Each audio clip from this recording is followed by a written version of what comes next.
हम सब यहाँ पर जमा हुए हैं और बड़े खुशगवार माहौल में तमाम कर जो खाने का सिलसिला भी चला हमारा, थोड़ी सी ताख़ीर हुई है लेकिन मैं समझता हूँ उसको कोई माइंड नहीं करेगा। बहरहाल आज से लेकर कल तक इंशाअल्लाह हम कोशिश करेंगे कि एक एक लम्हा हमारे लिए यादगार बन जाए, हम सब के लिए यादगार बन जाए। ज़िंदगी का कोई भरोसा नहीं है, यही सोचकर हम ख़ास तौर से इस तरह की तक़रीबात का एहतमाम करते हैं। तो तमाम का मैं मालेगांव के जो साथी हैं हमारे, उनकी जानिब से खैर मकदम भी करता हूँ और तमाम का शुक्रिया भी अदा करता हूँ कि हमारी आवाज़ पर लब्बैक कहा आपने और यहाँ तशरीफ़ लाए। बहुत बहुत शुक्रिया आप लोगों का, तमाम का बहुत शुक्रिया। मैंने कहा है कि अभी जो ये प्रोग्राम हम शुरू करने वाले हैं वो एक कल्चरल प्रोग्राम होगा, एंटरटेनमेंट के लिए प्रोग्राम होगा। हमारे यहाँ पर हमारे जो साथी हैं बहुत सारे, वो अच्छे बड़े बड़े फ़नकार हैं यहाँ पर, शायर हैं, गाने वाले हैं यहाँ पर, बहुत से ऐसे हैं जो गज़लें लिखते हैं, पढ़ते हैं, गीत गाने वाले हैं। बहुत सारे ऐसे भी हैं जो मज़ाहिया अंदाज में बहुत सारी बातें यहाँ पर पेश करते हैं।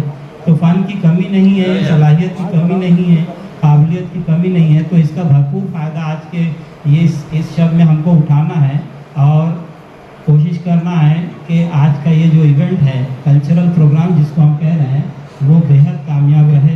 सबका यहाँ पर कोऑपरेशन रहे और एक अच्छे नज़्म ज़ब्त के साथ। और चूँकि किसी को कुछ बताने की ज़रूरत नहीं है, मैं समझता हूँ सब बहुत अच्छे जानकार हैं, तो ये प्रोग्राम बहुत ही अच्छे अंदाज में चलेगा और कामयाब रहेगा। सभी जानते हैं कि हमारे दरमियान एक शख्सियत ऐसी भी है जिनको दूर दूर से लोग बुलाते हैं अपना कलाम पेश करने के लिए, अपनी गज़लें पेश करने के लिए, और उनका जो अंदाज़ बयान है वो किसी से ढका छुपा नहीं है।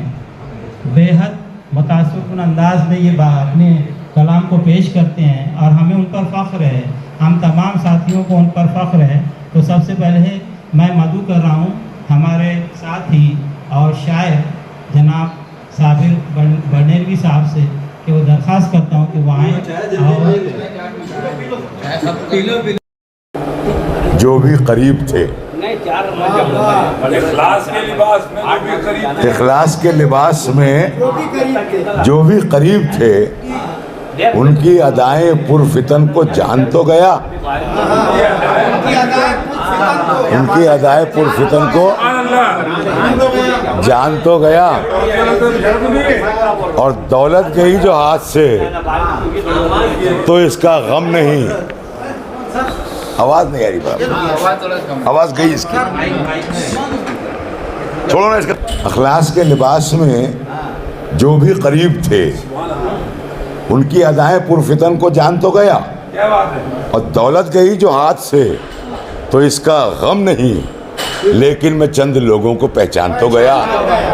इसका काम चल नहीं रहा है, लेकिन मैं चंद लोगों को पहचान, ये आवाज़ ये मुझे पहचान नहीं पा रही। छोड़ो ना, फिर माइक से जरूरत नहीं क्या अगर माइक के भी तो बहुत अच्छा बोल रहा है। नहीं माइक लगाएंगे, आवाज़ है चार्जिंग। अच्छा ठीक है, तो करो पहले। अपने अदावत कहाँ से आई है? दिलों में अपने अदावत कहाँ से आई है? मुनाफिकों से ये आदत कहाँ से आई है?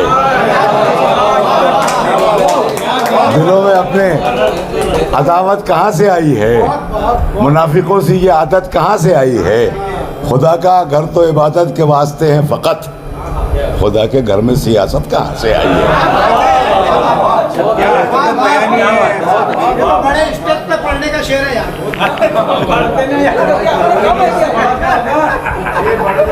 तौबा करोगे, पहली बार पढ़ रहे हो। तो एक मेरा मशहूर 4 मिसरे है, वो सुनाता हूँ आपको कि गरीबी कूड़े कचरे से भी रोटी ढूंढ लेती है। गरीबी कूड़े कचरे से भी रोटी ढूंढ लेती है। अमीरी शौक से बर्तन में झूठा छोड़ देती है और तकब्बुर करने वालों की कभी इज्जत नहीं होती। वो डाली टूट जाती है जो झुकना छोड़ देती है। शेर सुन जरा सरफराज।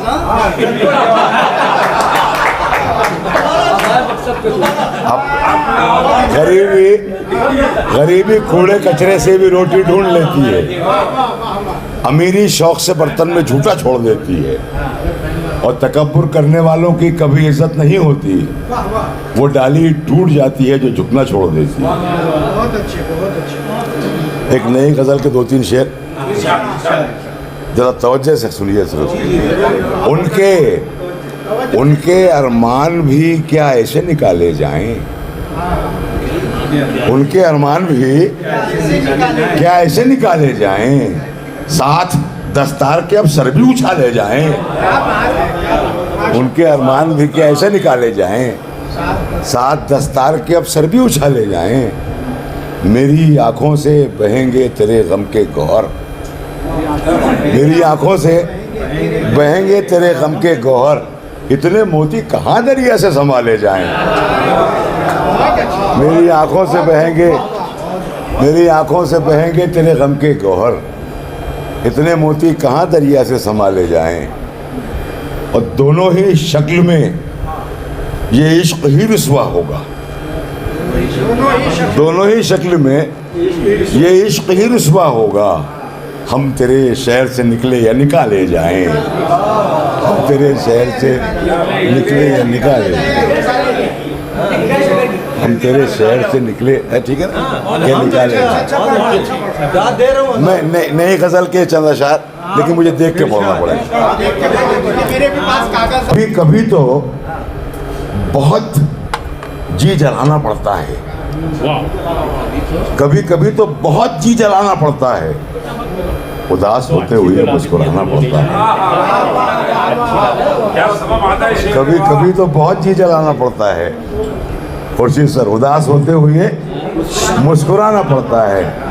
मैं जानता हूँ दानिश, मैं जानता हूँ वो मुझको हरा नहीं सकता, मैं जानता हूँ वो मुझको हरा नहीं सकता, मुझे ही उसके लिए हार जाना पड़ता है।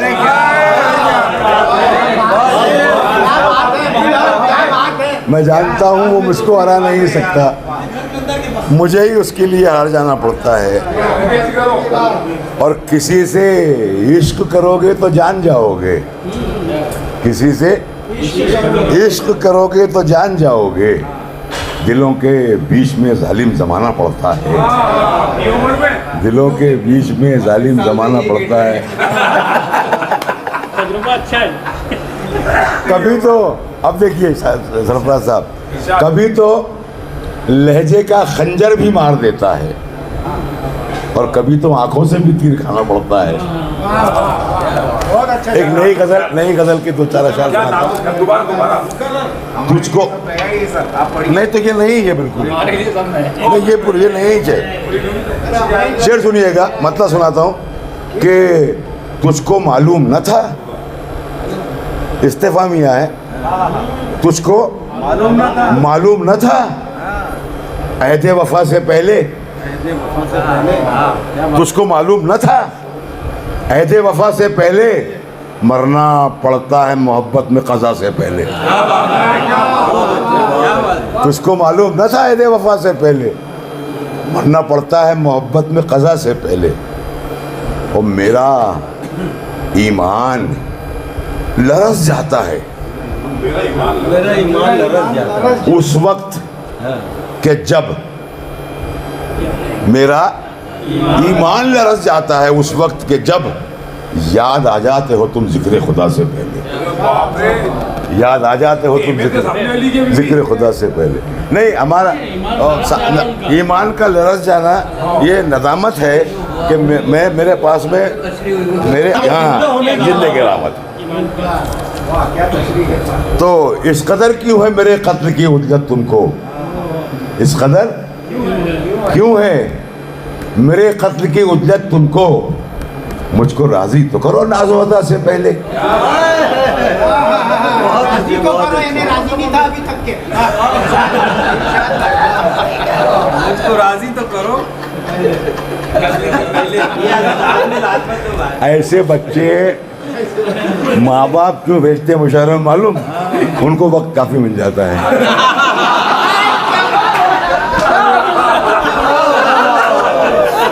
तो मैं मुशायरों में तो ज्यादा कोटिंग करता हूँ, उसको ऐसा ले लेते होंगे फिर, है ना? बहुत बुरा लेते, लेकिन दोस्ती का मामला था, चलो ठीक है। इस कदर क्यों है मेरे कत्ल की उज्जत तुमको? मुझको राजी तो करो नाज़ो-अदा से पहले। शेर सुनना यार। एक कतरा जो समंदर में हुआ था मादूम, एक कतरा जो समंदर में हुआ था मादूम, इतना मौवाज न था शौक़ फना से पहले। इतना मौवाज न था शौक़ फना से पहले। अब शेर सुनिए वकील साहब।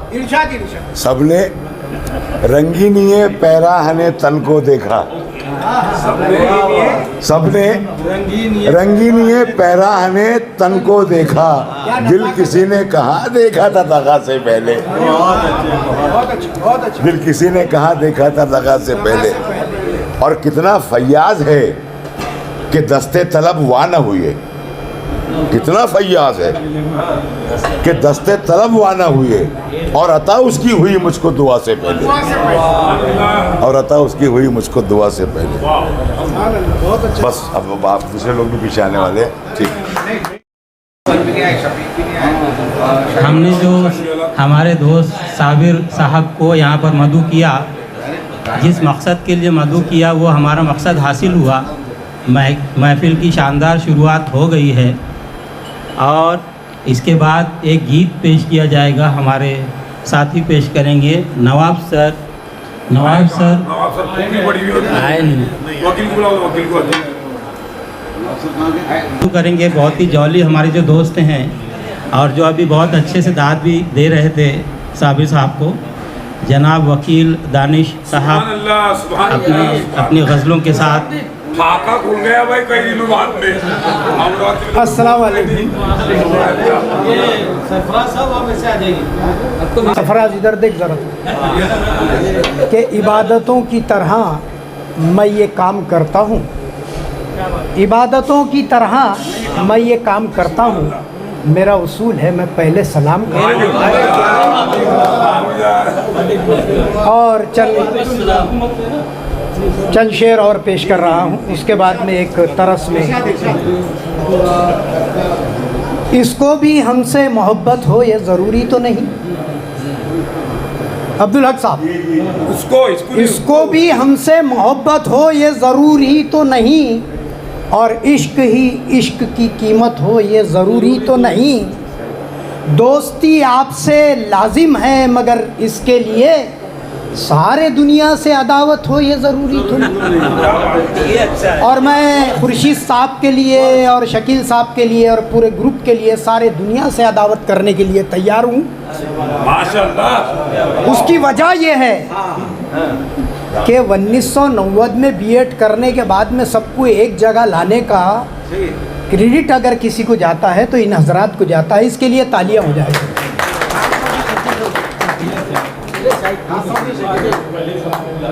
एक शेर और सुनिए कि मैं अपने दोस्ती को शहर में रुसवा नहीं करता, मोहब्बत भी करता हूँ मगर चर्चा नहीं करता। छुपी छुपी मोहब्बत है। क्या एक चंदन दास की गज़ल थोड़ा तरस में गाना चाहता हूँ।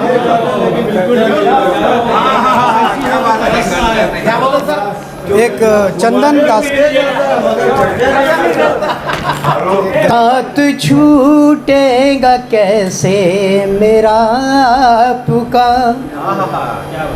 साथ छूटेगा कैसे मेरा आपका, जब मेरा दिल ही घर बन गया आपका।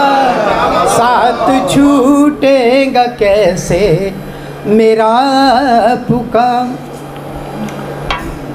आप आए बड़ी उम्र है आपकी, इसको बोलते हैं आप आए बड़ी उम्र है आपकी, बस अभी नाम मैंने लिया आपका, बस अभी नाम मैंने लिया आपका। जब मेरा दिल ही घर बन गया आपका, साथ छूटेगा कैसे मेरा आपका। और अगला शेर देखिए, ये मैं औरंगाबाद की उस याद को ताज़ा कर रहा हूँ। अब क्या हो रहा है ये उम्र में, कितनी ताज़ा कर ले हो, क्या हो रहा है? अरे ज़रा सुन तो सही। ये दूसरे मतलब वो पहले वाले नहीं है, दूसरी वाली। डर है मुझको न बदनाम कर दे कहीं, खुशी पे करो मत चलो।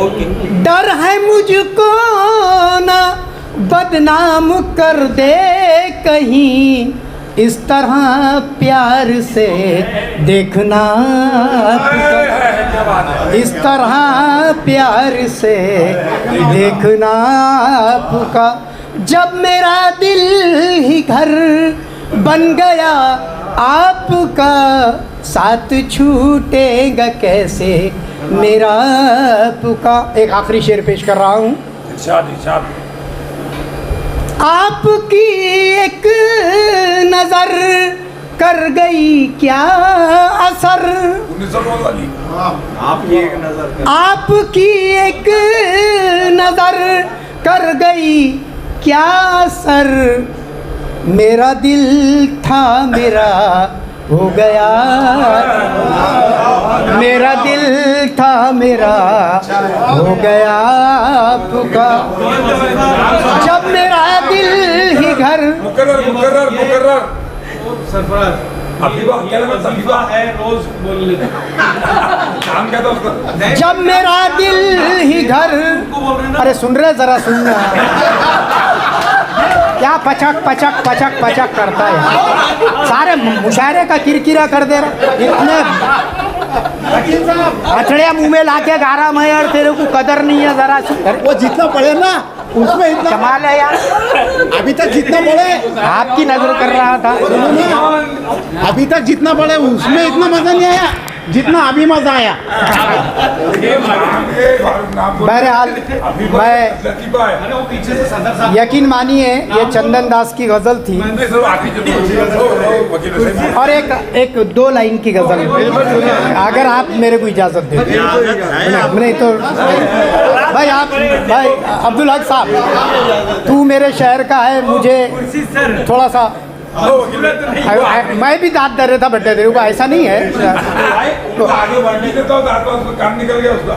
न जी भर के देखा न कुछ बात की, न जी भर के देखा न कुछ बात की, बड़ी आरज़ू थी मुलाकात, अरे बड़ी आरज़ू थी मुलाकात, न जी भर के देखा न कुछ बात की, बड़ी आरज़ू थी मुलाकात की। कई साल से कुछ खबर ही नहीं, कई साल से कुछ खबर ही नहीं, कहाँ दिन गुजारा कहाँ रात की, बड़ी आरज़ू थी मुलाकात, बड़ी आरज़ू थी मुलाकात, न जी भर के देखा न कुछ बात की, अरे बड़ी आरज़ू थी। इधर सुन रे बाउली,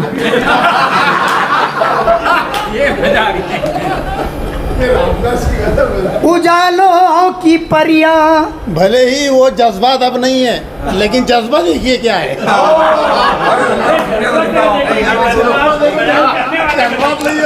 ये हजरत ने ये जो गाना गाए, ये मैंने 91 में ये गाना गाया था कि मेरा रिश्ता हो गया था और 2 साल हो गए थे, लेकिन जिससे मेरा रिश्ता कर रहे थे वो बहुत खूबसूरत थी और 2 साल तक दिखाई नहीं थी मुझे।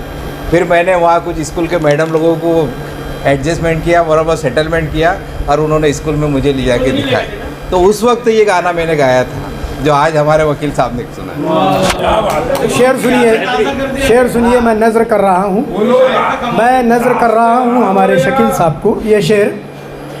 उजालों की परियां नहाने लगी, उजालों की परियां नहाने लगी, नदी गुनगुनाई ख्यालात की,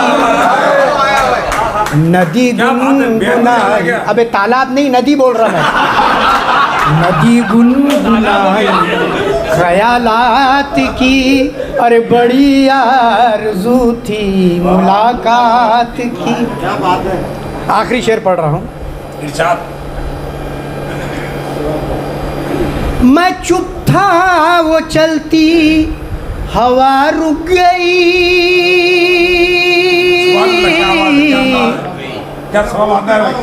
मैं चुप था तो चलती हवा रुक गई,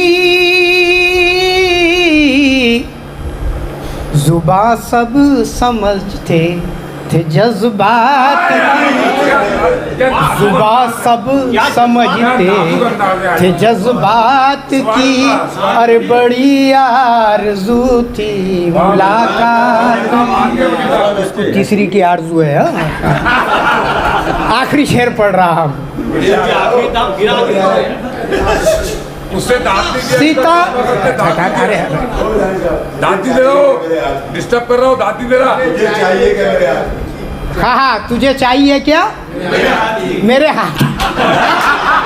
नहीं, मेरा खास दोस्त। मैं सब कर सकता हूँ, इतनी हिम्मत नहीं कर सकता कि उसको भर दूँ। नहीं, ऐसा नहीं कर सकता। सामने वाले ने कभी जो आखिरी पूरी गजल में शेरों, आखिरी शेर शकील साहब, आखिरी शेर। अरे फिरोज भाई, फिरोज भाई, ये पहली गजल का बिलाल भाई साहब, आपकी भी उम्र जवानी में आपको भी मजा आता है। तारीफ है कि क्या है? सितारों को शायद खबर ही नहीं, शायद खबर ही नहीं, सितारों को शायद खबर ही नहीं, मुसाफिर ने जाने कहाँ रात की, मुसाफिर ने जाने कहाँ रात की, अरे बड़ी आरज़ू थी मुलाकात, बड़ी आरज़ू थी, बड़ी आरज़ू थी मुलाकात की।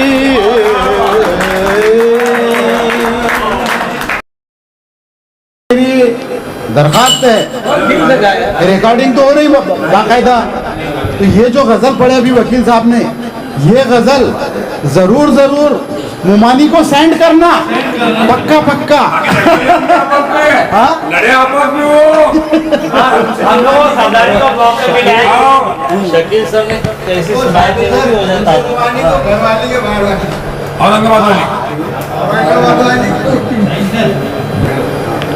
बहुत बहुत शुक्रिया। वकील साहब किधर गए? उधर है क्या? अच्छा, यहाँ से गाने के बाद या गज़ल पेश करने के बाद सब वहीं क्यों जा रहे हैं? वो राज अभी हम मालूम करेंगे। एक ग्रुप के ठीक है। वैसे तो जो लिस्ट बनी है उसमें रमज़ान सर का नाम है, लेकिन उन्होंने कहा है कि एक आध गीत या गज़ल हो जाए तो फिर मैं आऊँगा। तो और उसके बाद मेरा ही नाम लिखा हुआ है और मेरे नाम के आगे गीत लिखा हुआ है। तो गीत तो मैं नहीं पेश करूँगा, लेकिन अचानक मुझे अभी ख्याल आया, जब बात हमारे बीएड की ही हो रही है, तो हम सब जानते हैं कि हमको एक टीचर पढ़ाया करते थे स्टैटिस्टिक्स और साइकोलॉजी में, जिनकी हाइट ज़्यादा थी, चश्मा पहना करते थे और स्टाइल तो ज़बरदस्त था, और वो अच्छे टीचर एजुकेटर होने के साथ साथ बेहतरीन गुलकार भी थे, गज़लें गाते थे। डॉक्टर दोस्त मोहम्मद खान बाकायदे हयात हैं और अभी भी वो गाते हैं। हाँ, कॉलेज से करीबी है उनका घर। हाँ, अभी कुछ दिनों पहले सीढ़ियों से गिर गए थे, तो थोड़े दिन के लिए ब्रेक लग गया है, वरना वो बाकायदा प्रोग्राम में भी गाते हैं, ये शो होते हैं उनके, ऐसा है। उन्होंने गज़ल गाई थी जब हम बीएड में थे, हम सब मेरे ख्याल में डॉक्टर बशीर बद्र की गज़ल थी, तो उसके कुछ अशार मुझे याद आ रहे हैं, मैं वो पेश करता हूँ। मैं गज़ल कहूँ, मैं गज़ल पढ़ूँ, मेरे फन को हुस्न ख्याल दे। मैं गज़ल कहूँ, मैं गज़ल पढ़ूँ, मेरे फन को हुस्न ख्याल दे।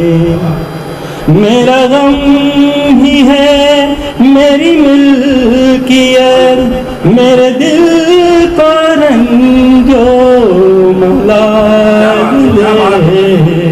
मैं गज़ल कहूँ, मैं गज़ल पढ़ूँ, मेरे फन को हुस्न ख्याल दे। बड़ा लुत्फ, सॉरी मैं बीच गज़ल है।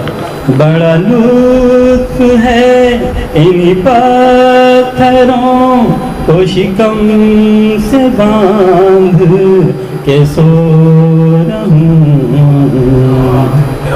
बड़ा लुत्फ है इन पत्थरों को शिकम से बांध के सो रहूं। मुझे माल मुफ्त हराम है, मुझे माल मुफ्त हराम है, मुझे दे तो रिज़्क़ हलाल दे। मुझे माल मुफ्त हराम है।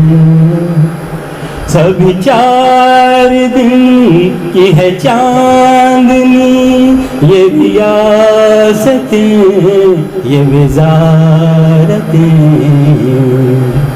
सभी 4 दिन की है चांदनी, ये रियासतें, ये वज़ारतें। दूसरा बोल रहा हूँ मैं।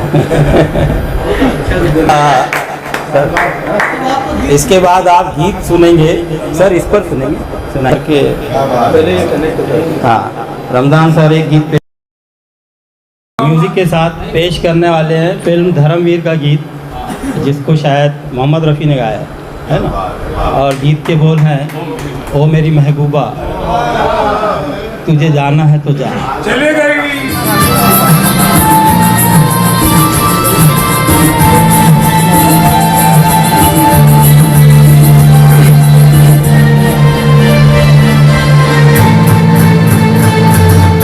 ओ मेरी महबूबा महबूबा महबूबा तुझे जाना है तो जा, तेरी मर्जी मेरा क्या। पर देख तू जो रूठ कर चली जाएगी, तेरे साथ ही मेरे मरने की खबर जाएगी। ओ मेरी महबूबा महबूबा महबूबा तुझे जाना है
जाना है तो जा, तेरी मर्जी मेरा क्या। जिसके लिए गाना हो गया बोलता जा बेदार आप लड़ गई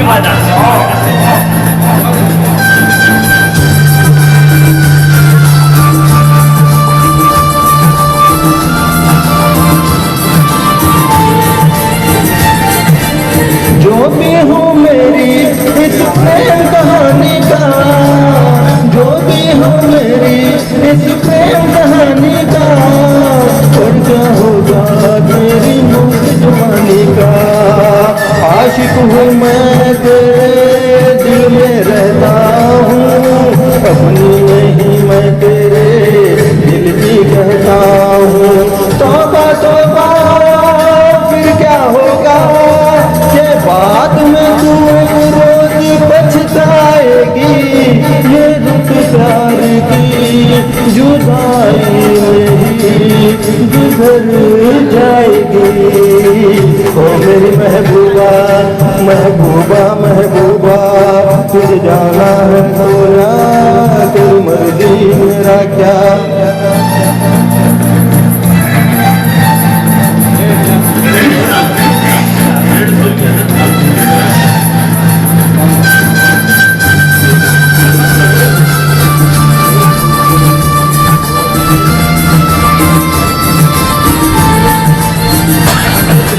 दीवाना मस्ताना मौसम आया है, दीवाना मस्ताना मौसम आया है, असल में तूने दिल को धड़काया है। माना अपनी जगह पे तू भी कातिल है, पर यारों से तेरा बचना मुश्किल है। तौबा तौबा फिर क्या होगा के प्यार में नजर जब भी टकराएगी, तड़पती हुई मेरी जान तू नजर आएगी। ओ मेरी महबूबा महबूबा महबूबा, तुझे जाना है तो जा, तेरी मर्जी मेरा क्या। पर देख तू जो रूठ कर चली जाएगी, तेरे साथ मेरे मरने की खबर आएगी। ओ मेरी महबूबा महबूबा महबूबा, तुझे जाना है तो जा, तेरी मर्जी मेरा क्या।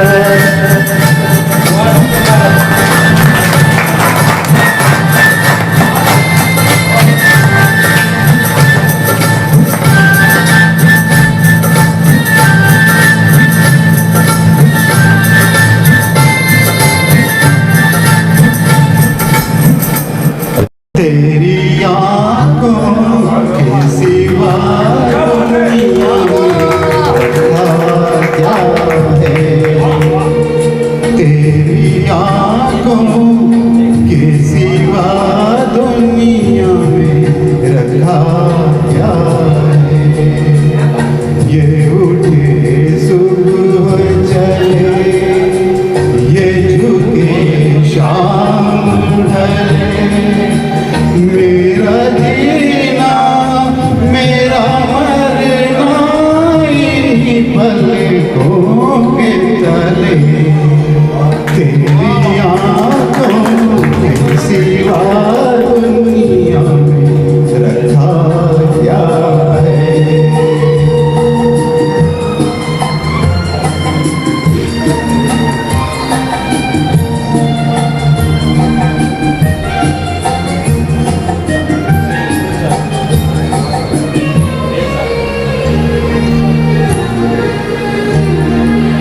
पलकों की गलियों में चेहरे बहारों के हंसते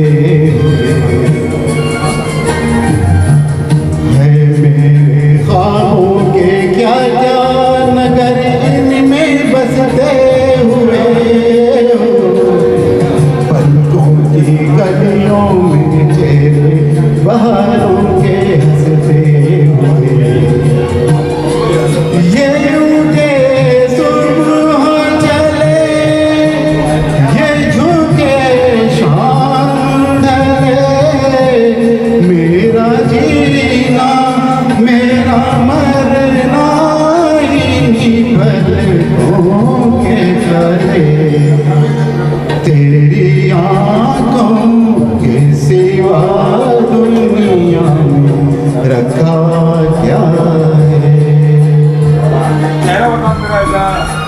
आनंद ले रहा है। थोड़ी आवाज़ बड़ी करो सर, थोड़ी बड़ी करो आवाज़।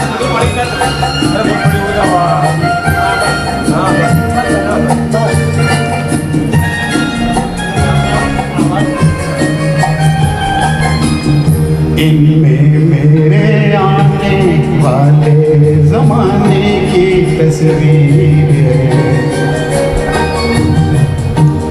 चाहत के काजल से लिखी हुई मेरी तकदीर है।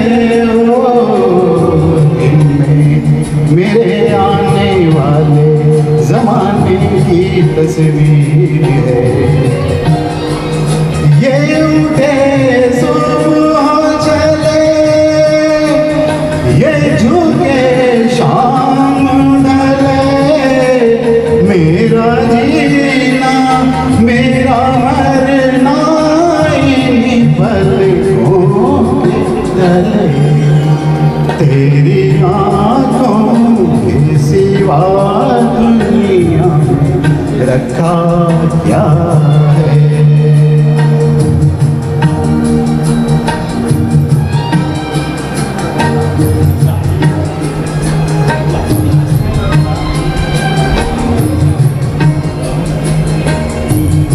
तेरी आँखों के सिवा दुनिया में रखा क्या है।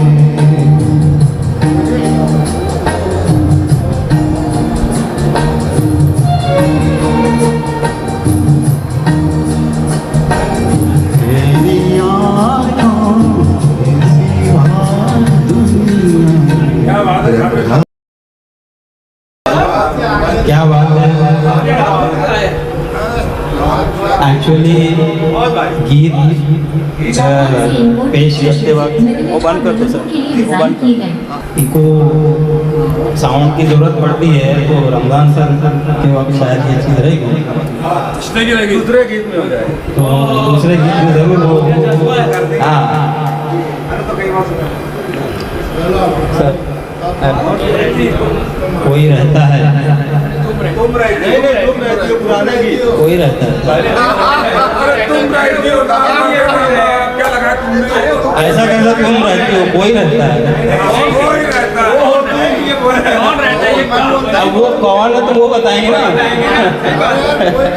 ठीक है भाई। बहरहाल मैं हमारे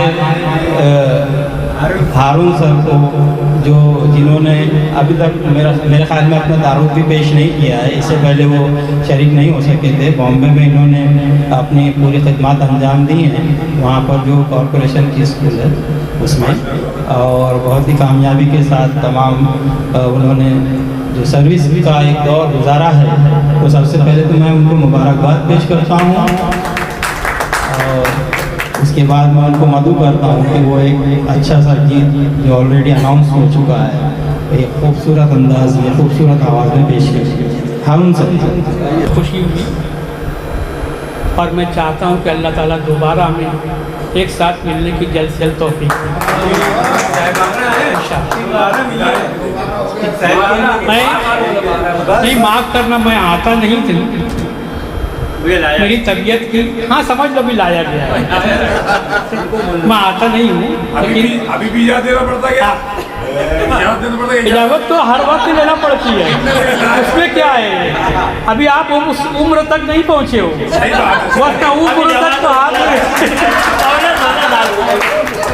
अभी नहीं आएगी, अभी उम्र नहीं आएगी, फिर उसके बाद इजाज़त भी नहीं मिलेगी उनको। डबल है, तुम तो सिंगल ही है।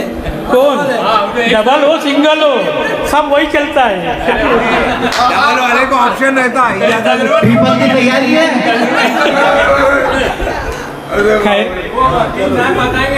मैं बीएड में गाया था लेकिन अभी फिलहाल मैं छोड़ दिया हूँ। अब ये इसरार पर मैं गाने की कोशिश कर रहा हूँ, वरना बहुत दिनों से कई सालों से मैं छोड़ दिया। नहीं हारून सर आया करो, घुमा करो मालिकों में, माशाल्लाह।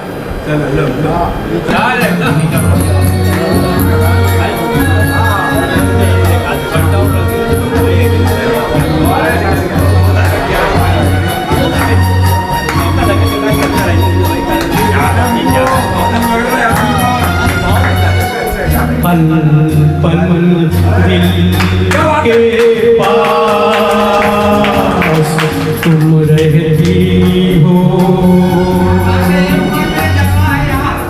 जीवन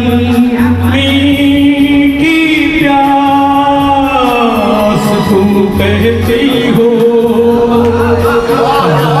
पल के पास तुम रहती हो।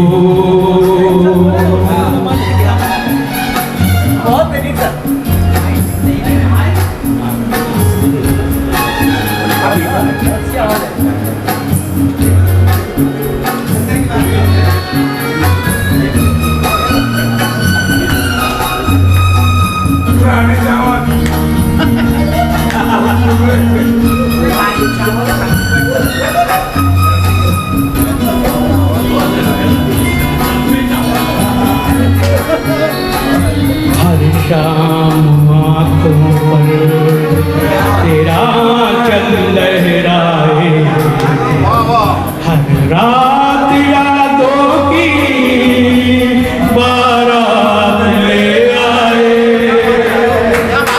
हर शाम आँखों पर तेरा चल लहराए, हर रात यादों की बारात ले आए। मैं सांस लेता हूँ तेरी खुशबू आती है, एक महका महका सा पैगाम लाती है, मेरे दिल की धड़कन भी तेरे गीत गाती है, पल पल दिल के पास तुम रहती हो।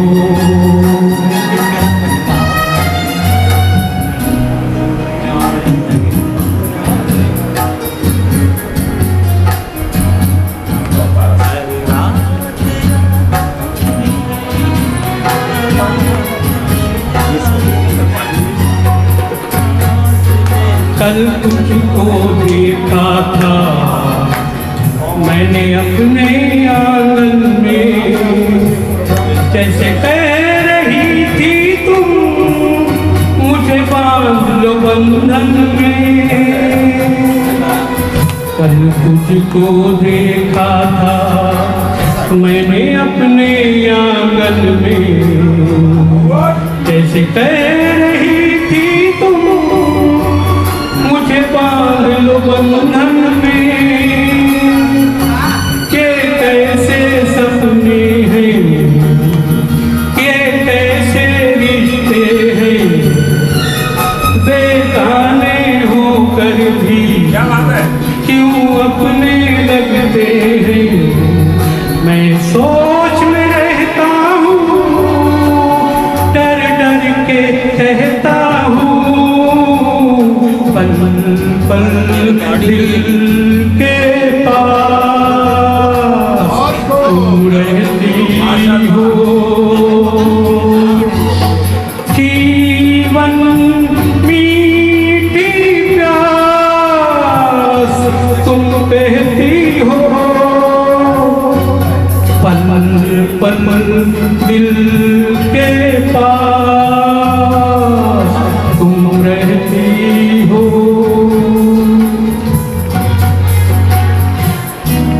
तुम सोचोगी कितना मैं तुमसे प्यार करूं,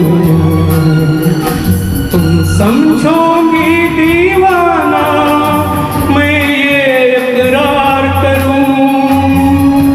दीवानों की ये बातें दीवाने जानते हैं, चलने में क्या मजा है परवाने जानते हैं। तुम यूं ही जगाते रहना आकर ख्वाबों में, पल दिल के पास तुम रहती हो। दिल के पास तुम रहती हो।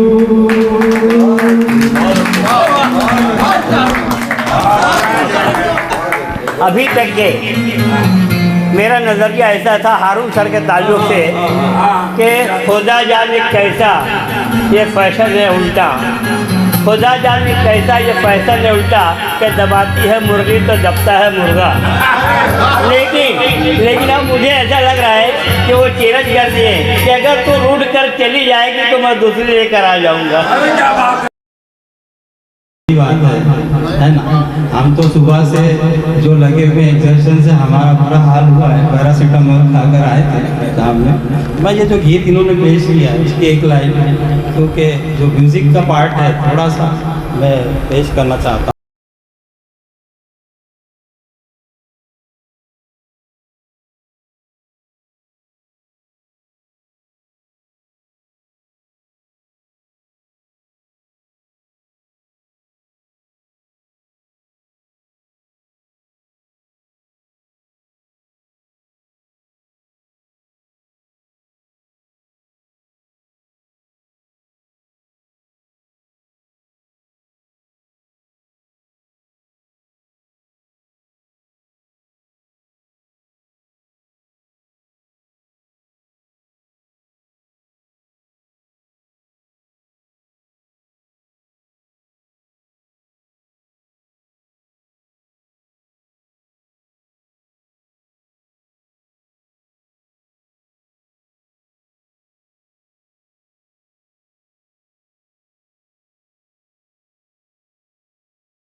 अफसाने पेश करें।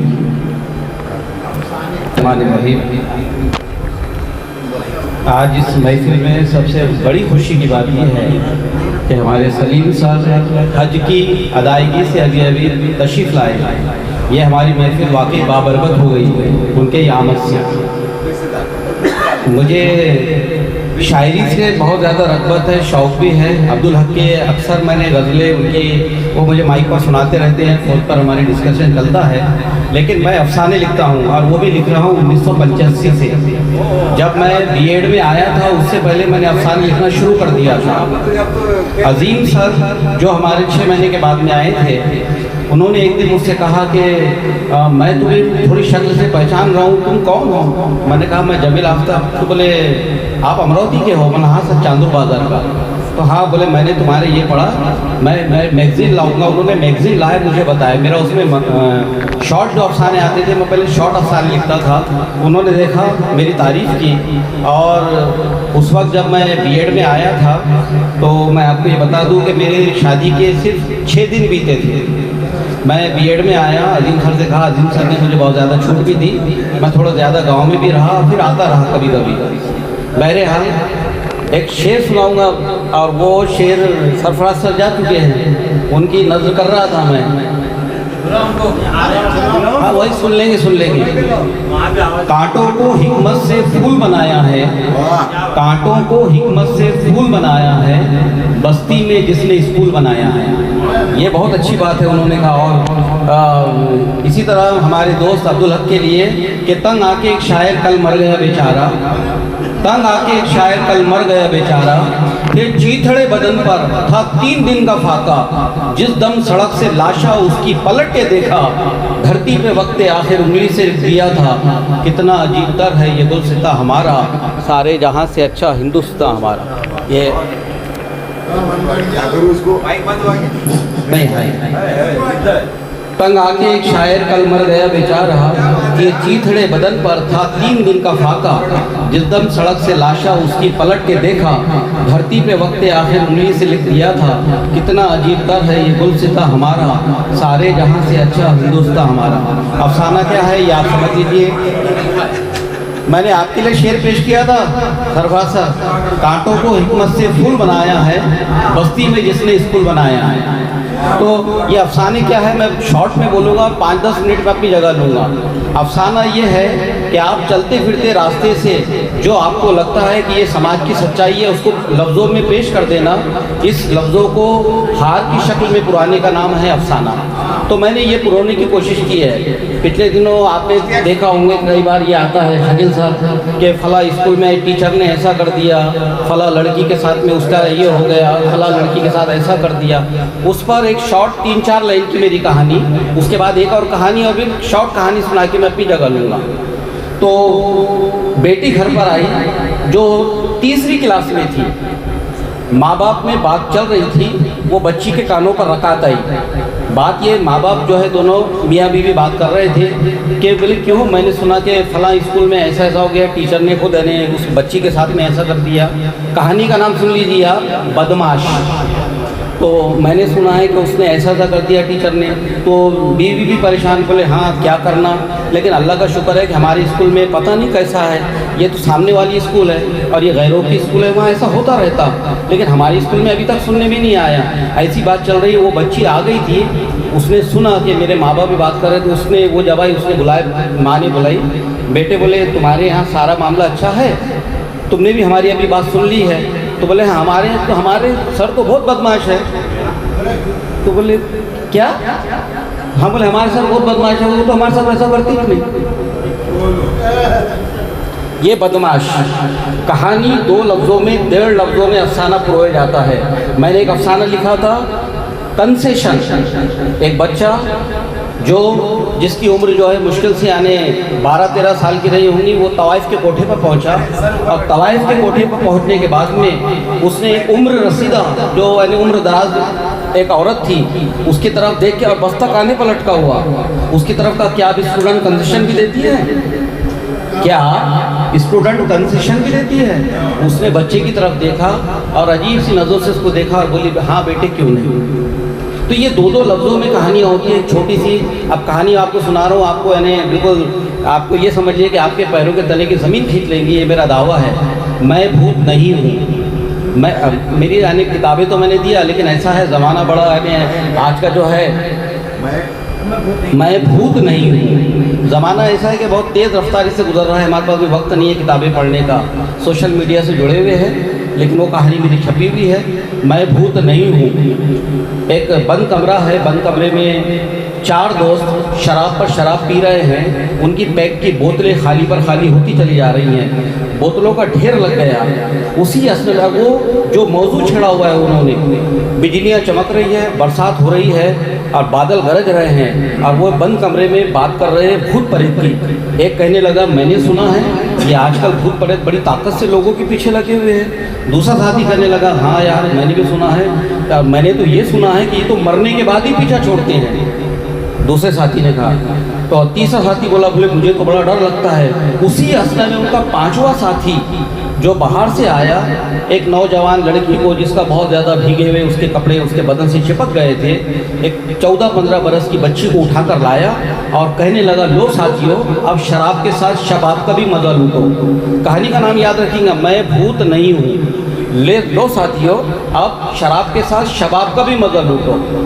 पहला गया, एक छोटा सा पर्दा लगा दिया गया, पहले ने उसके साथ में जिना बिल जबरी किया, वो आया फारिग होकर। दूसरा गया, दूसरे ने उसके साथ में जिना किया। तीसरा गया, तीसरे का फारिग होने के बाद में चौथा पहुंचा। चौथा जब निकला, 5वां जाने के लिए जब तैयार हुआ तो चौथे ने कहा यार बस जाने दो। तो बोले क्यों? बोले वो मर चुकी है। तो इसने पांचवें साथी ने कहा मैं भूत थोड़ी हूँ उसे मरने के बाद छोड़ दूंगा, मैं कोई भूत थोड़ी हूँ जो उसे मरने के बाद छोड़ दूंगा, मतलब मैं इंसान हूँ, मरने के बाद भी नहीं छोड़ता। और एक छोटी सी एक कहानी है वो पेश कर देता हूँ। कहानी तवील है लेकिन उसको शॉर्ट करके मैं पेश करके आपके सामने अपनी जगह लेता हूँ। कहानी का नाम था जन्नत में धमाका।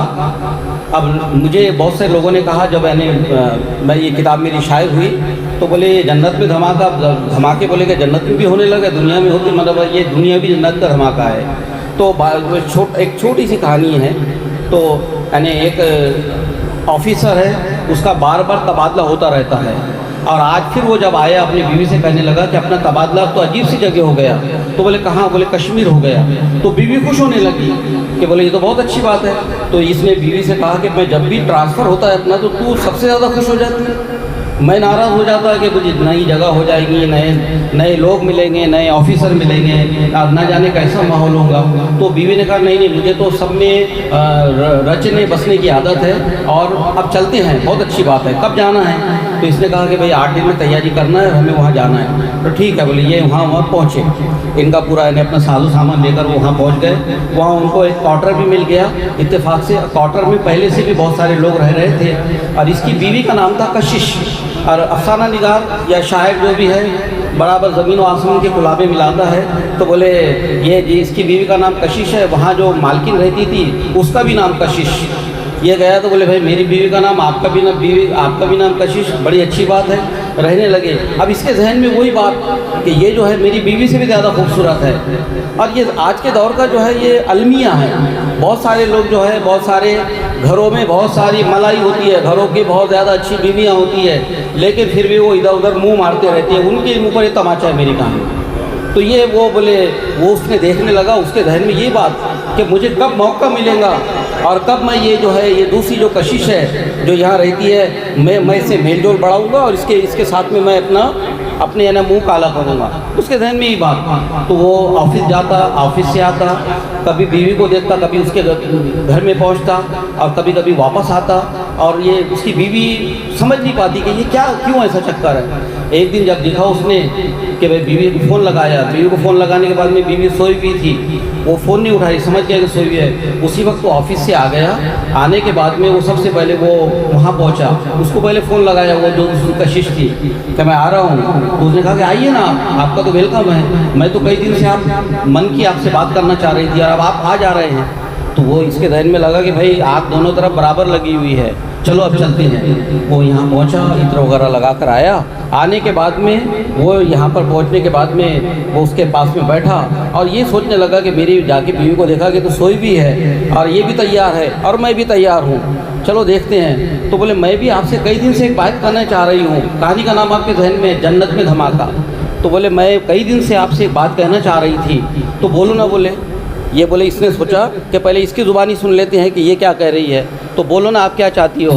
तो उसने एकदम कहा कि भाई आप जैसे ही ऑफिस के लिए निकलते हैं कोई आपकी बीवी के कमरे में दाखिल हो जाता है।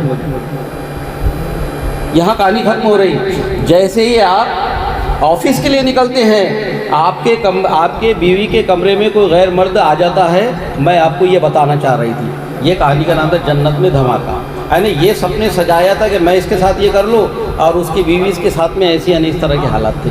तो अफसाने ऐसे होते हैं कि आप चलते फिरते रास्तों पर आपको अफसाने मिल जाते हैं, जहाँ आपको लगा कि कहीं कोई दुख में पड़ रहा है, कोई सांसें ले रहा है, आप उसको देखकर अफसाने बना सकते हैं। तो माशाल्लाह मेरी 2 किताबें शाये हो चुकी है। पहली किताब का नाम है खामोश तरक्की, दूसरी का नाम है जन्नत में धमाका और तीसरी किताब अभी मंजर यहाँ पर आने वाली है। अल्लाह ने चाहा तो जब हमारा तीसरा गेट टुगेदर होगा तो मेरी तीसरी किताब मैं लेकर आऊँगा और सबको पेश करूँगा। शुक्रिया। एक शेर के साथ मैं अपनी बात को ख़त्म करता हूँ कि ताल्लुकात की कीमत चुकाता रहता हूँ, ताल्लुकात की कीमत चुकाता रहता हूँ, मैं उसके झूठ पे भी मुस्कुराता रहता हूँ। वो जिस मकान को अगले जन्म में बनना है मैं उसका नक्शा अभी से बनाता रहता हूँ। वक्त बीता जा रहा है। कुछ तशरीफ लाए हैं हमारे दोस्त ताहिर सर, वो आपके सामने लतीफ़े पेश करेंगे। ताहिर सर से मैं जाता उसके पास और बोले क्या हो दादा, मेरी तो भैंस मर गई। बोले राखेल पिलाया मैंने, मेरी भैंस मर गई। बोले मेरी भैंस मर गई थी। बोले तूने पूछा ही नहीं ना। बोले ट्रेन में पहलवान बोला, पहलवान को एक शख्स बोला ऐसा करना है। ट्रेन में पहलवान को एक शख्स बोला ऐसा करना है, आप तो जा रहे मुंबई, मुझे नासिक उतरना है। देखिए आदत मेरी ऐसी कुछ है बन आई है कि नींद के मामले में मैं हूँ कुंभकर्ण का भाई। नासिक उतरना था उसको, आप जैसे बम्बई जा रहे थे, मुझे नासिक उतरना है, मुझे नींद की आदत है। तो नींद के मामले में मैं हूँ कुंभकर्ण का भाई। आपको देता हूँ आज्ञा, भले ही लगा देना मुझे 2-1, या फिर कम से कम उठाकर देना नासिक स्टेशन पर फेंक। यहाँ तक इजाज़त दे दिया कि या तो 2-4 लगा देना या फिर उठाकर फेंक देना। आग जब उसकी खुली और मुंह से हटाई चादर, स्टेशन के बोर्ड पे लिखा हुआ था दादर। दादर पहुंच गए। पान गल्ले पर जब पहलवान को पाया, अब ढूंढ रहा उसको, पान गल्ले पर जब पहलवान को पाया, खूब गालियां दी, 2-4 थप्पड़ लगाया। पान वाला बोला पहलवान जी आपने किससे ये गुण लिए? पहलवान जी आपने किससे ये गुण लिए? उसने मारा, गालियां दी, आप चुपचाप सुन लिए। पहलवान जी बोले अजी ये क्या मारेगा और आपने क्या देखा है? ये क्या मारेगा और आपने क्या देखा है? गालियां तो वो दे रहा हूं मैं जिसको नासिक में फेंका है। ब्याह तेरा किया इसलिए कि छूट जाए घर का काम।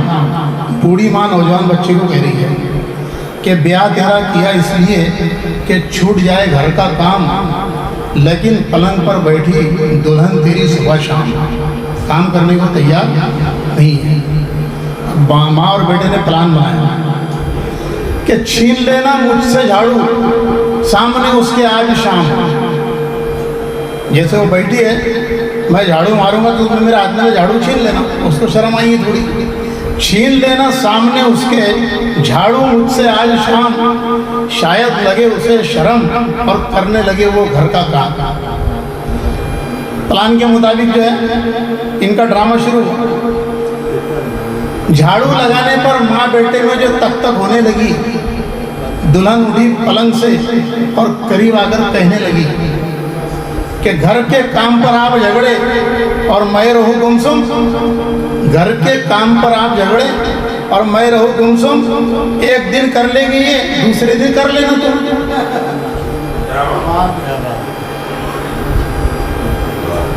रात का वक्त है, थोड़ा मगरिब का वक्त है। रख के कंधे पर तरबूज, टकला जो घर को चला। रख के कंधे पर तरबूज, टकला जो घर को चला। बोले नाना बेटा तरबूज क्या जोड़ी मिली। ये तो चंद मज़ाहिया बातें थी।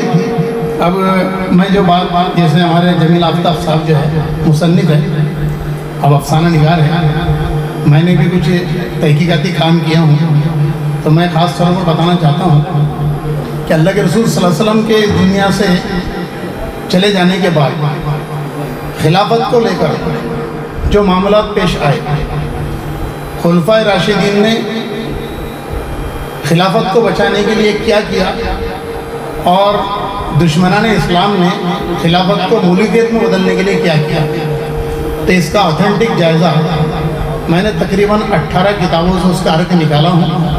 और खिलाफत से करबला तक, कि करबला में एक्चुअल हुआ क्या, उसकी क्या वजूहत थी।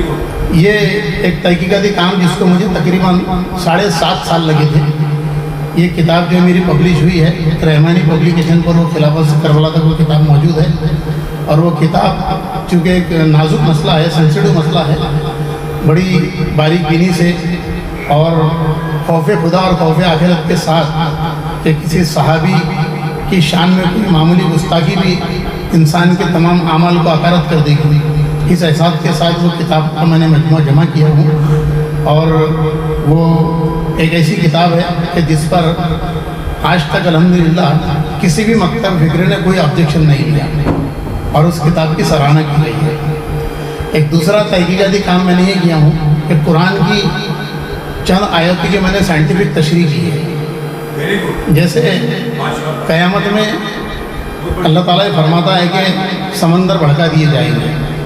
तो समंदर तो पानी है, पानी बुझाने का काम करता है, लेकिन ज़मीन की जोग्राफियाई हालात क़यामत के दिन ऐसी होगी कि पानी जो H2O है, हाइड्रोजन और ऑक्सीजन का मुरक्कब है, वो मौजूदा टेम्परेचर पर टूट जाएगा।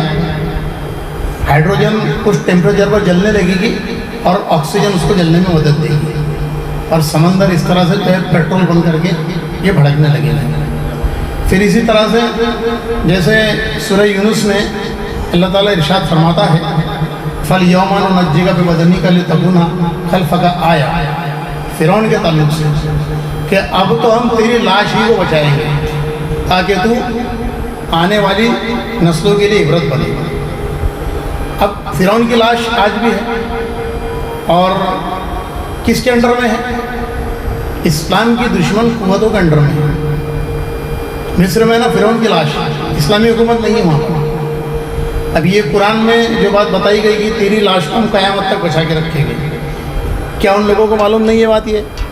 ये बात उनको भी मालूम है कि क़यामत तक जो है फिरौन की लाश जो है वो इसी तरह से रहने वाली है। कुरान की बात को गलत साबित करना या ना करना अभी फ़िलहाल उनके हाथ में है। अगर फिरौन की लाश को डिस्ट्रॉय कर दे तो कुरान की आयत जो है वो गलत साबित हो सकती है, हो सकती है कि नहीं हो सकती है। लेकिन अल्लाह ताला अपने काम को बड़ी हिकमतों से करता है। जैसे मूसा अलैहिस्सलाम के ताल्लुक से कह दिया गया था कि एक बच्चा ऐसा पैदा होने वाला है जो तेरी सल्तनत को बर्बाद कर देगा, और उसकी परवरिश अल्लाह ताला ने कहाँ करवाई? उसी फिरौन के घर में करवाई। तो ये जो लाश है ये भी उनके अंडर में है। ये कुरान की बात को गलत साबित करने का मौका इनके पास आज भी है, लेकिन अल्लाह ताला ने इनके ज़हन दिल में फिरौन की लाश को जो है एक कौमी असासा बना दिया, और ये एक कौम का ऐसा असासा है, आसार कदीमा, कि जो गवर्नमेंट पहले बनती है उसका सबसे पहला फरीज़ा रहता है कि इसको किस तरह से महफूज रखा जाए। तो 2008 में एक खबर मैंने टीवी पर सुना था कि मिस्री साइंसदानों में खुशी की लहर दौड़ गई। उन्होंने कहा कि हमने ऐसा कीमियाई मसाला तैयार कर लिया कि जिससे फिरौन की लाश को 125 साल तक हम और महफूज रख सकेंगे। तो अल्लाह ताला का वादा सच्चा है, क़यामत तक ये ऐसे ही मसाले बनाते रहेंगे और फिरौन की लाश जो है ये महफूज रहेगी। फिर इसी तरह से अल्लाह ताला फरमाता है कि हम तुम्हारे दिलों के हाल तक जानते हैं, यानी दिल में सब कुछ है। साइंस क्या कहता है? दिमाग में सब कुछ है। दिमाग के ताल्लुक से साइंस कहता है कि सारे सेंटर से यहाँ पर है, लेकिन कुरान के अंदर जो बात कही गई है वल्लाहु अलीमुम बिज़ाति सुदूर, तुम्हारे दिलों में क्या है हम वो भी जानते हैं। फिर वलक़द ख़लक़नल इंसाना व नअलमु मा तुवस्विसु बिही नफ्सु, कि हमने इंसान को पैदा किया और उसके दिल में उठने वाले वसवसों तक को हम जानते हैं। यानी ख़यालात का पैदा होना, जज्बात का पैदा होना, प्लानिंग करना, ख्वाहिशात करना, इसका ताल्लुक दिमाग से नहीं है। कुरान कहता है दिल से है। साइंस क्या कहता है? सब दिमाग में है, लेकिन दिमाग जो है सिर्फ एक एप्लीकेशन सेंटर है। असल में क्रिएशन जो होता है वो दिल में होता है, और उसकी मिसाल हमारी फितरत अपनी ज़बान से कहते हैं। किसी ने अगर हमको हमारा कोई काम कर दिया तो हम उसको क्या कहते हैं? तुमने मेरा क्या खुश कर दिया? दिल खुश कर दिया। दिमाग खुश कर देने कहते हैं, है ना। कोई अगर हमको तकलीफ देता है हम क्या कहते हैं? तुमने मेरा दिल दुखा दिया। ये फितरत है जो ज़बान से निकल रही है हमारी। तो दिल में ही सब कुछ है। और अब साइंस की जो डायरेक्शन है अब वो चेंज हो रही है। अब वो पहले कहते थे कि दिल में कुछ नहीं है, लेकिन अब वो ये कहने पर मजबूर है कि दिल में भी कुछ है, और अल्हम्दुलिल्लाह दिल में ही सब कुछ है। दिमाग तो जो है एक एप्लीकेबल सेंटर है। तो इस तरह से कुरान की जितनी सूरतें हैं जिनकी साइंटिफिक तशरीह हो सकती थी, तो मैंने ऐसी मुख्तलिफ आयतों को जमा किया। जैसे अल्लाह ताला ने हर चीज़ के जोड़े बनाए हैं। अब जोड़े हम देखते हैं मर्द औरत, रात दिन, ये सब जोड़ हैं। अब जो हमको तन्हा चीज़ नजर आती है वो सिर्फ और सिर्फ अल्लाह और वादो शरीक की ज़ात है, वो अकेली है। अल्लाह ताला के जोड़ में शैतान नहीं है, अल्लाह ताला की ज़ात ही वाहिद है। बाकी दुनिया में पाई जाने वाली तमाम चीज़ें जो है वो उसका जोड़ है। जैसे अगर नाक है तो नाक हमको एक लगती है लेकिन उसके अंदर दो सुराख है। हमारे दिल में भी जो है जोड़ियाँ है ना, हमारे जिस्म दिमाग की भी जोड़ी है, तो हर चीज़ में जोड़ है। तो जोड़ का फलसफा इसलिए बताया गया कि तुम कायनात की हर चीज़ में जोड़ देखते हो, तो ये जो दुनिया है ये दुनिया तन्हा कैसे हो सकती है? ये दुनिया का भी एक जोड़ है, और वो जोड़ क्या है? वो आखिरत है। तो आखिरत को साइंटिफिक अंदाज में समझाने की कोशिश मैंने की है। फिर उसमें मैंने जो भोपाल का गैस कांड हुआ है, और भोपाल का गैस कांड आप नेट पर देख सकते हो, उसको भी मैंने आखिरत साबित करने के लिए उस वाक़े की मैंने तज्जिया किया उसका, कि उसमें जो अमला था उन्होंने कई मरतबा कंप्लेंट दिए थे कि यहाँ पर इस तरह का वाक़या हो सकता है, मैनेजमेंट को यहाँ पर जो बॉयलर में ख़राबी हो रही है इसको दुरुस्त कीजिए। उन्होंने ध्यान नहीं दिया और वो वाक़या हो गया। और मध्य प्रदेश गवर्नमेंट ने जो एफिडेविट दिया, वो एफिडेविट में से लिख के दिया कि 25,000 इंसान इसमें मरे हुए हैं। जानवर और मवेशी तो कई मरे, हामिला औरतें भी थी जिसमें बच्चे थे। 25,000 मरे हैं, इसका एफिडेविट दिया एमपी गवर्नमेंट ने, जबकि 25,000 नहीं बल्कि वो तकरीबन 1 लाख के करीब लोग मरे हुए हैं। और जो लोग बचे हुए तो 5 लाख लोग उससे मुतासिर हुए थे। और वो 5 लाख लोग ऐसे कि जो जिंदा लाश है, उनकी बीमारी ना एक्सरे में आती है ना पैथोलॉजी में आती है, लेकिन वो मरीज़ है, बस गोलियां खा रहे हैं और ज़िंदा लाश की तरह। किसी की बीनाई चलेगी, किसी का जहन चले गया, किसी के जिस्म पर से गोश्त चले गया, जिंदा लाश बन करके वो लोग धीरे धीरे अब वो लोग तकरीबन अब मरने पर आ रहे हैं। अब ये जो अमला था जिम्मेदार इसका, तो 15 लोगों के ऊपर इसका केस किया गया, फर्द जुर्म कायम किया गया। कितने लोगों पर? 15 लोगों पर। और ये केस चला कोर्ट में। तो 1983 का ये वाक़या है। इसका जजमेंट आया 2006 में।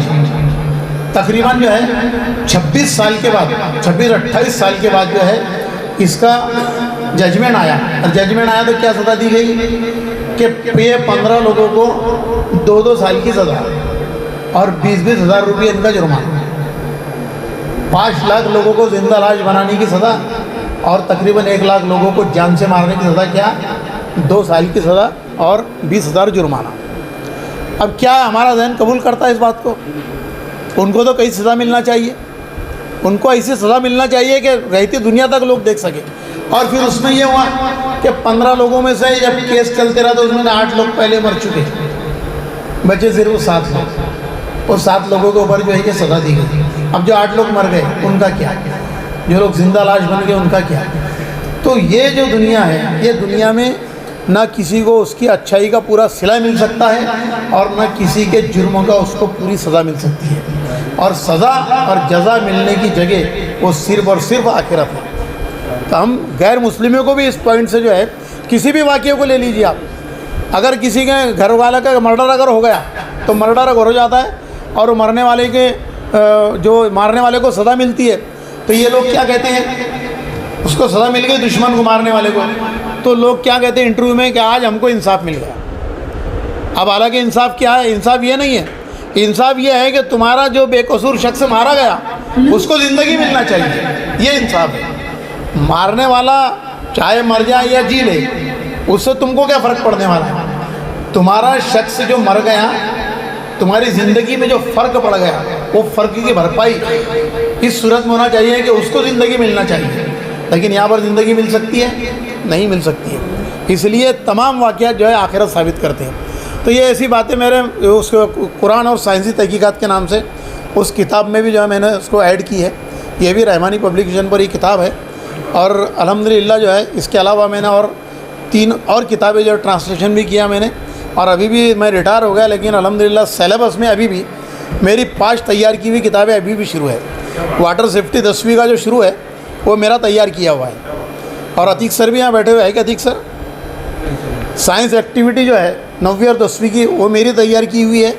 फिर 11वीं और 12वीं के केमिस्ट्री के जर्नल जो अंग्रेज़ी में थे वो उर्दू में तैयार किए हुए। तो through out Maharashtra Urdu medium बच्चों के लिए 5 चीज़ें अल्हम्दुलिल्लाह जो है जब तक सिलेबस चल रहा है तब तक ये चल रही है।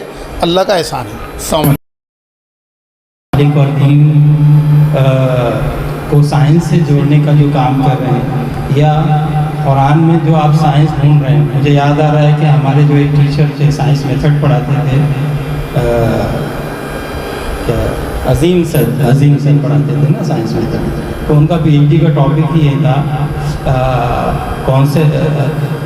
Concept of science as revealed in Quran में साइंस क्या है, कितना है, इस पर उन्होंने तहकीक की थी।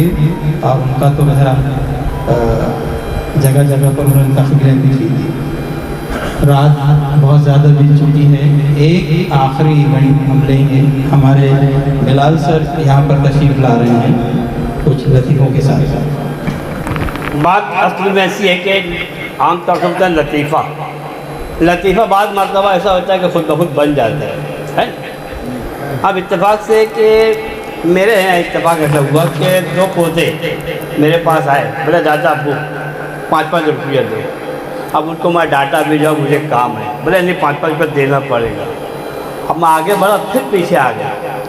अब मैं निकाला पैसा, नोट कर दी, तो मेरे पास छुट्टा था नहीं। मैं 10 की नोट दिया, मतलब ये लोग दोनों 5-5, मेरे पास फड़ी नोट थी, थान तो फड़ी नोट थी। तो मैं क्या किया, तो फड़ी नोट थी ना 10 की 2 टुकड़ा, उसको मतलब एक काम कर, ये 5 तेरा, ये 5 तेरा। अब वो लेकर चले गए। घर के किराना दुकान बड़ा लड़का बैठता है, गए बोले बड़े अब्बू ये 5 रुपये का ये दो, दूसरा बोले 5 रुपये का ये दो। वो हंसा और रख लिया, 5-5 रुपये का दे दिया। दूसरे रोज़ इत्तेफाक से ऐसे ही हुआ कि फिर मांगने लगे। मैं 10 का नोट निकाला और दे दिया। बड़ा बोलता है कि मैं बड़ा हूँ, पैसा मेरे पास रहेगा, मैं चलूँगा। छोटा उसके हाथ से खींच लेता है, बोलते मैं छोटा हूँ, मेरा लाल ज़्यादा है, पैसा मेरे पास रहेगा। फिर बड़ा उसके हाथ से खींच लेता है। अब इसी में क्या कि छोटा जो रहता है बोले ठीक है, ऐसी बात है, बीच में से फाड़ता है, बोले 5 तेरा है, ये 5 मेरा। अब एक दूसरा लतीफ़ा है, तो अब दूसरा लतीफ़ा थोड़ा सा अदब के दायरे से बाहर भी है, लेकिन मज़ा आएगा, बहुत ज़्यादा वो। मैं गाड़ी बेचने के लिए निकला 2 व्हीलर, मतलब लेना है दूसरी नई गाड़ी। अब इत्तेफाक से एक ऑटो कंसर्ट में जब गया तो वहाँ पे देहात के कुछ लोग थे। अब वो बात चली गाड़ी बिगड़ने की कि हमारे यहाँ गाड़ियाँ बहुत बिगड़ जाती है, मसला ये है पेट्रोल अच्छा नहीं मिलता है। तो मैं बोला हमारे यहाँ पेट्रोल प्योर मिलता है, गाड़ी बहुत तेज़ चलती है। और गाड़ी तो क्या कभी इत्तेफाक से कोई उसे पी लेता तो वो भी दौड़ने लगता है। अचानक सामने से 2 कुत्ते बहुत तेज़ी से भागने लगे। मतलब देखो ये दोनों कुत्ते जो है ना पेट्रोल पी लिए, कितनी ज़्यादा स्पीड है इनकी। अब थोड़ी देर के बाद वो दोनों एक में एक होके एक दूसरे को खींच के ला रहे थे। तो देहाती बोला ये क्या है, मतलब एक का पेट्रोल खत्म हो गया, दूसरे को टोचन करके उसको ला रहे हैं। सर धुलिये से जो तशरीफ़ लाए हैं वो एक लतीफ़ा पेश करेंगे।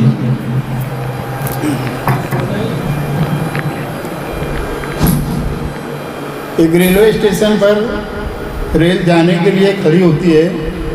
इत्तेफाक से डिब्बे में आमने सामने एक हिंदू और एक पंजाबी दोनों बैठे हुए होते हैं। गाड़ी छूटने से पहले पंजाबी जो है हिंदू से कहता है, देखो जब गाड़ी चलती है बहुत अच्छी हवा लगती है और मैं इत्तेफाक से सो जाता हूँ। तो बोले कोई स्टेशन पर अगर मैं उठूँ हड़बड़ा कर और पूछूं तो मुझे स्टेशन बता देना। बोले ठीक है। गाड़ी स्टेशन से छूटती है,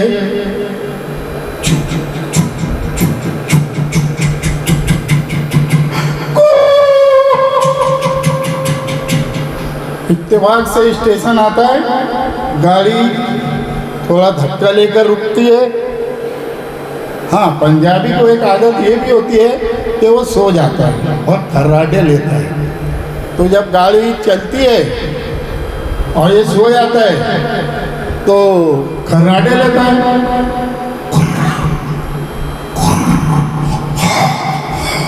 और वैसे ही गाड़ी रुकती है, हड़बड़ा कर रुकता है। ओए पुत्र, कौन सा स्टेशन है? हिंदू को समझता ही नहीं है। वो कहता है काय सांगतो, तो ये समझता है काय सांगतो स्टेशन होगा। फिर गाड़ी चलती है, स्टेशन से निकलती है आगे, और फिर स्टेशन आता है। सरदार जी पहले की तरह फिर सो जाता है, खर्राटे लेता है, और जैसे ही गाड़ी रुकती है फिर हड़बड़ा कर उठता है, कोई पुत्र कौन सा स्टेशन है। हिंदू को नहीं समझता है, फिर कहता है काय सांगतो। पंजाबी समझता है वो छोटा काय सांगतो होगा, ये बड़ा काय सांगतो स्टेशन होगा। फिर गाड़ी अपनी मंजिल से आगे बढ़ती है, फिर सरदार जी वैसे ही खर्राटे लेता है, और आखिर में फिर गाड़ी रुकती है, और पंजाबी उसी अंदाज में, हाँ पुत्र कौन सा स्टेशन है। हिंदू बोलता है बार बार वही बोलता है, एक खींच के मारता है, चट। वैसे ही पंजाबी बोलता है कछला मारता हो, अरे इसको मारता है, हिंदू को बोलता है कछला मारता हो। पंजाबी कहता है पहले बोलने का था ना, कछला मारता स्टेशन आया। और ऐसे ही एक बस में, अपने महामंडल की बस होती है, अब वो जब निकलती है तो इत्तेफाक से उसमें एक बहुत मोटी औरत बैठी होती है, और उसके ही पास में एक दुबला पतला इंसान जो है खड़ा रहता है।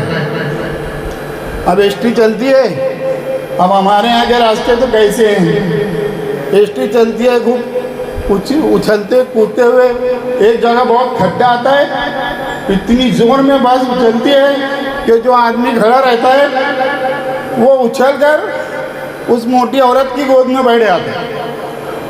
तो औरत बोलती है, अरे बोले वो औरत मतलब है ना मोटी रहती है इत्तेफाक से, और ये दुबला पतला रहता है, तो वो उठती है जब बस, तो ये मोटी औरत उस आदमी के गोद में जाकर औरत बैठ जाती है। तो आदमी बोलता है कमाल की औरत है, नहीं कमाल की नहीं, जो माल की औरत है। जो ये महफिल सजाई है ये बहुत कामयाब महफिल रही है, और ये प्रोग्राम 6 महीने के बाद में ले लिया गया। बहुत सारे लोग इसमें मौजूद नहीं रहे, लेकिन इसके बावजूद भी जब हम अगला प्रोग्राम दिसंबर में या जनवरी में जब भी लेंगे, तो वो धूप काले से पहले, गर्मियों से पहले हम कोशिश करेंगे कि अकोले में और भी एक अच्छा प्रोग्राम हमारे तरफ से हम पेश करें। मैं ख़ास तौर से इजहार तशक्कुर के लिए मैं उन लोगों का शुक्रिया अदा करना चाहता हूं कि जिन लोगों ने आज सुबह से मेहनत की है इस प्रोग्राम को सफल बनाने। उसमें सरे फहरिस्त अगर मैं किसको कहूं तो जनाब जनाब खुर्शीद अंसारी साहब, मैं इनका तहे दिल से शुक्रिया अदा करता हूं। साथ ही हमारे शकील साहब, इनका वो जो परसों से आ गए थे, उनका भी शुक्रिया अदा करता हूं। और मालेगांव की तमाम टीम, ख़ास तौर से रमज़ान सर भी है उसमें, और जो लोग बाहर चले उनको सुबह का इंतज़ाम भी करना था, इसलिए उन सभी का शुक्रिया अदा करके कल की महफिल कैसी सजेंगी, क्या होगा, उसके अंदर हम तारुफ रखेंगे। दो लफ्ज़ जो नवे आए वो अपने दो लफ्ज़ कह देंगे और तारुफ रखेंगे। और मैं फिर दोबारा एक शेर के साथ अपनी बात ख़त्म करता हूँ कि कहता है साज़ दिल का हर एक तार शुक्रिया, कहता है साज़ दिल का हर एक तार शुक्रिया, और 100 ज़बान से आपका 100 बार शुक्रिया। बहुत बहुत शुक्रिया ऋषि साहब, बहुत बहुत